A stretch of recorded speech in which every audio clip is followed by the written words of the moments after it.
Isang mapagpalang araw mga kapamilya, narito ang mga pinakamainit na tagpo sa Blood versus Duty. Pero bago ang lahat, kung bago ka pa lamang sa aking channel, ay huwag kalimutang mag-like, mag-share at mag-subscribe para lagi kang updated sa mga bagong recaps na aking i-upload. Tahimik na pinuntahan ni Felix si Lara upang ibigay ang balang naiwan ng sniper, isang mahalagang ebidensyang maaring magbunyag kung sino talaga ang nasa likod ng mga pagpatay. Ngunit hindi lamang iyon ang sadya niya. Walang emosyon ding sinabi ni Felix na tuluyan na ring nawala si Tommy at wala na silang dapat alalahanin pa.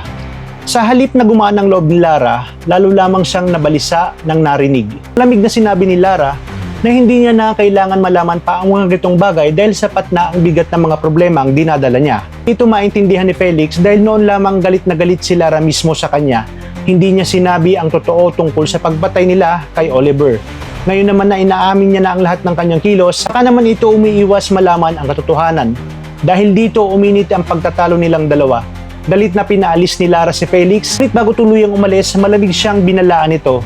Ayon kay Felix, ginagawa lamang niya ang kanyang tungkulin at tila nakakalimutan na raw ni Lara kung gaano kahalaga ang misyong ipinaglalaban nila. Pagkaalis ni Felix doon, tuluyang bumagsak ang emosyon ni Lara. Napaluhon na lamang siya habang pilit na nilalabanan ang bigat ng kanyang konsyensya. Unti-unti nang lumalambot ang puso niya at hindi niya na nga masikmura ang mga madudugong hakbang na ipinapagawa ng kanyang ama-amahan. Ngunit kasabay ng takot at pagdududa ay ang pangamba na baka siya naman ang susunod na managot kapag sinuway niya ang kanilang mga plano.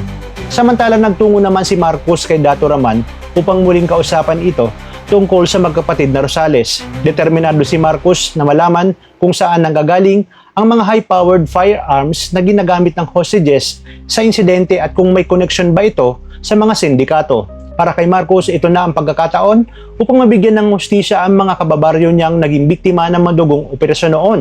Ngunit gaya ng dati, nanindigan si Dato Raman na wala siyang alam at wala siyang kinalaman sa illegal na bintahan ng firearms. Dahil dito lalong nainis si Marcos at umalis nang walang nakuhang sagot.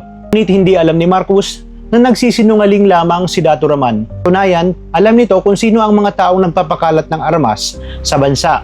Ngunit pinipili niyang manahimik upang protektahan ang kanyang mga anak laban sa panganib ng sindikato. Habang patuloy ang investigasyon, lihim namang sinundan ni Jalil si Jamila upang makausap ito ng pribado. Kita pa lamang niya sa kanyang kapatid ay agad niya itong niyakap ng mahigpit dahil ligtas ito matapos sa kaguluhan sa ospital. Ngunit agad ding napansin ni Jamila ang kakaibang kilos ni Jalil, kaya direktahan niya itong tinanong kung bakit kasama na ito ngayon sa Task Force Alpha. Pabuntong hininga si Jalil bago niya inamin ang totoo na nakapasok na siya sa SID at ginagamit niya ang grupo ni Marcos Reyes upang alamin ang buong katotohanan tungkol sa pagkawala ng kanilang ama. Nagulat si Jamila dahil alam niyang napakadelikado ng ginagawa ng kanyang kapatid. Ngunit para kay Jalil, wala na siyang ibang pamimilian. Naniniwala siyang ang mga taong nasa likod ng pagkawala ng kanyang ama ay makapangyarihang personalidad sa loob mismo ng ahensya. Kaya para sa kanya, pagpasok sa loob ng sistema ang tanging paraan upang mabunyag ang katotohanan. Nag-aalala ng gusto si Jamila at sinabi niyang pakiramdam niya ay unti-unti silang papalapit sa kanilang ama. Liwanag din niya kung bakit siya nagtatrabaho sa ospital dahil doon niya mas nababantayan si Dr. Teresa at si Marcos Reyes. Unti-unti niyang napagtanto na seryoso si Marcos sa paghahanap ng katotohanan tungkol sa nangyaring massacre sa isla. Naniniwala raw itong may naganap na sabotahe sa operasyon nila Marcos noon. Kahit tutol si Jalil sa palagay ni Jamila sa panganib, nakita niyang determinado rin itong tumulong upang matapos na ang lahat.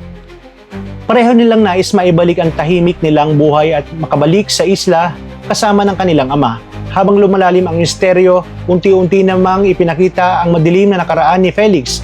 Bata pa lamang siya ay puro hirap, pananakit na ang kanyang naranasan. Palagi siyang binubuli ng kanyang mga kaklase at halos araw-araw na binubugbog ng kanyang amang Lasengo.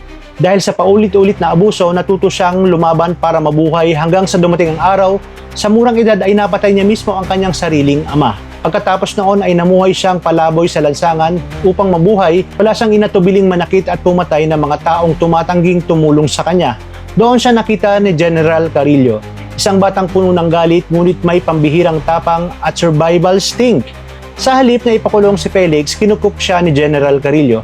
Tinuruan niya itong kontrolin ang kanyang galit, pinag-aral at binigyan ng bagong direksyon sa buhay. Nang makatapos si Felix, ipinasok siya ni Carillo sa Enlea upang magsilbi sa ilalim ng kanyang pamamahala. Dahil doon ay napakalaki ng utang na loob ni Felix kay General Carillo. Handa nga siyang gawin kahit ano na ipag-uutos ito.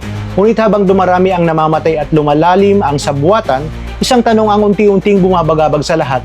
Ano nga ba talaga ang tunay na plano ni General Carillo para sa bansa? Talagang kapanapanabik ang mga kaganapan sa Blood versus Duty. Kaya naman tuloy-tuloy ang pagsubaybay natin dito. Maraming salamat sa inyong panonood at pagpalain tayong lahat, mga kapamilya.